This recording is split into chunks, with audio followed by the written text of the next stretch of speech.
嘅火力阻擊好猛，後邊追兵只有30里。劉伯承話：狹路相逢勇者勝，殺開一條血路。鄧小平要求部隊不惜一切代價打過去。8月嘅淮河正值雨季，水情變化無常。劉鄧大軍缺少渡船，被阻喺北岸。劉伯承借住馬燈嘅光亮，手持竹竿，親自探測水深。劉鄧大軍冒險淌過咗淮河，啱啱行咗5里幾路，追兵就趕到淮河北岸。誰知河水暴漲，數十萬國民黨軍隊只得望河興嘆啦。1947年，據我哋水文歷史資料推算，8月份有一次洪峰水位，當時個水位退落去之後呢，上游降雨大概係150毫米左右，中游水位變化大概係4.7米，流域洪峰空過嘅時間大概係20個小時。係咁，根據你嘅介紹，當時嘅劉鄧大軍淌過淮河，就係喺2個洪峰之間找住嗰個空隙喎，係咪？冇錯。劉伯承、鄧小平佢哋進軍大別山，即係種井救人，跳落個枯井嗰度救人，自己係好危險嘅。所以劉伯承、鄧小平係最危險㗎啦。總之一進軍就係件好危險嘅事啦。卒之佢哋夠膽做，佢哋一進軍大別山，就將整個狀況都改變咗。國民黨所有人馬，大別山分一部分，徐州分一部分，華北咧又分一部分，濟南又分一部分，咁國民黨嘅部隊就分散晒。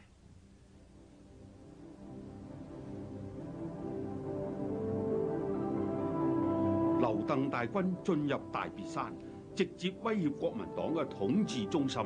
柯塔之側，豈容他人含睡？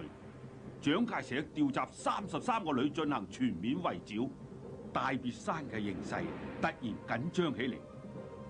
喺大別山區，劉鄧大軍度過咗抗戰勝利後最艱苦嘅一段歲月。冬天嚟，劉鄧大軍喺風雪荒野嘅大別山冇咗後方，缺衣少糧。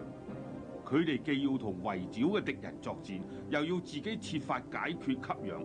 鄧小平號召部隊勇挑重擔，顧全大局，全心全意、義無反顧咁創建鞏固嘅大別山根據地，一切為咗喺呢度站住腳。為咗調動同分散敵人，劉伯承率領一部分部隊跳出包圍圈，喺淮北指揮全局。鄧小平同李先念、李達率另一部分部隊堅持喺大別山內。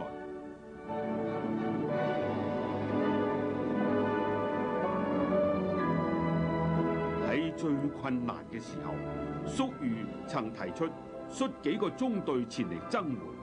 鄧小平話：我哋喺大別山，即係為咗吸引敵人於我嘅周圍，減輕兄弟部隊嘅壓力。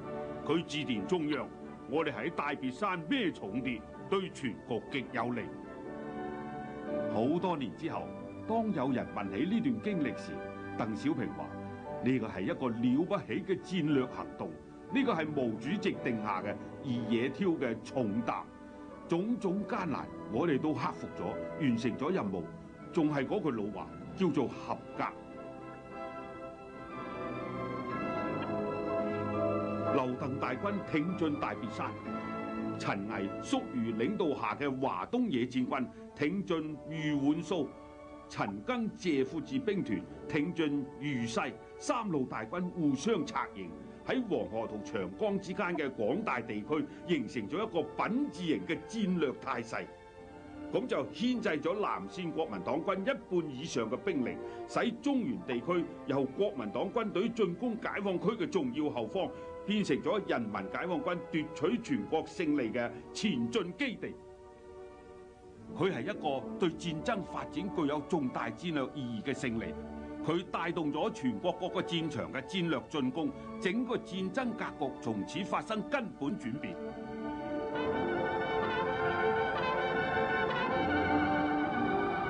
1948年春，晉冀魯豫野戰軍改名為中原野戰軍，同華東野戰軍一齊逐鹿中原，馳騁於江河淮漢之間，粉碎咗國民黨軍嘅中原防禦體系，創建咗擁有幾千萬人口嘅中原解放區。鄧小平擔任中共中央中原局第一書記、中原軍區同中原野戰軍嘅政治委員。1948年秋，被中外史學界稱之為中國世紀大決戰嘅遼瀋、淮海、平津三大戰役拉開咗戰幕，解放戰爭開始進入戰略決戰階段。隨住中原同華東野戰軍攻克濟南、鄭州，蔣介石收縮喺徐州地區嘅南線主力，已處喺中原同華東兩大野戰軍嘅夾擊之中。1948年11月，歷時66日嘅淮海戰役開始啦。國民黨軍投入兵力80萬，人民解放軍兵力60萬人。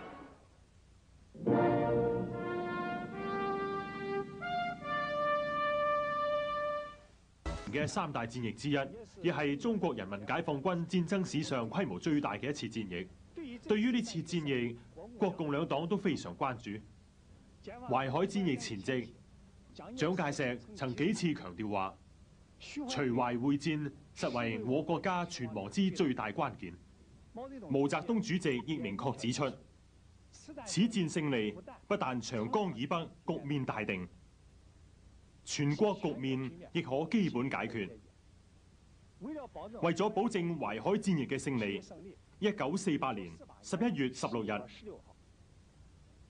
中央軍委決定成立以鄧小平為書記嘅淮海戰役5人總前委，成員有劉伯承、陳毅、粟裕、譚震林，統一指揮我中原、華東兩大野戰軍作戰。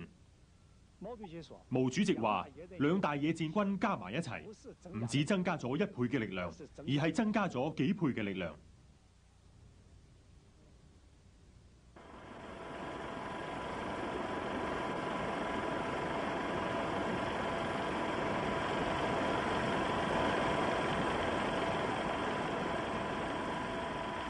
淮海戰役波瀾壯闊，規模空前，雙方共投入兵力140幾萬人，僅我方之前嘅民工就動員咗500多萬人。總前委成立，使淮海前線有咗統籌一切嘅總指揮部。咁對於正確貫徹中央軍委嘅戰略意圖，統一指揮兩大野戰軍作戰，組織戰區黨政軍民對敵鬥爭，動員後方人力物力支持，起咗重大作用。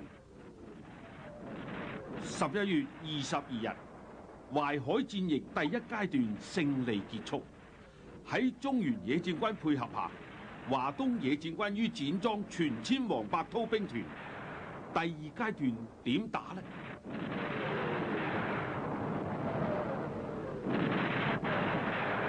小平同志審時度勢，一睇到呢個情況，只有將黃維兵團殲滅。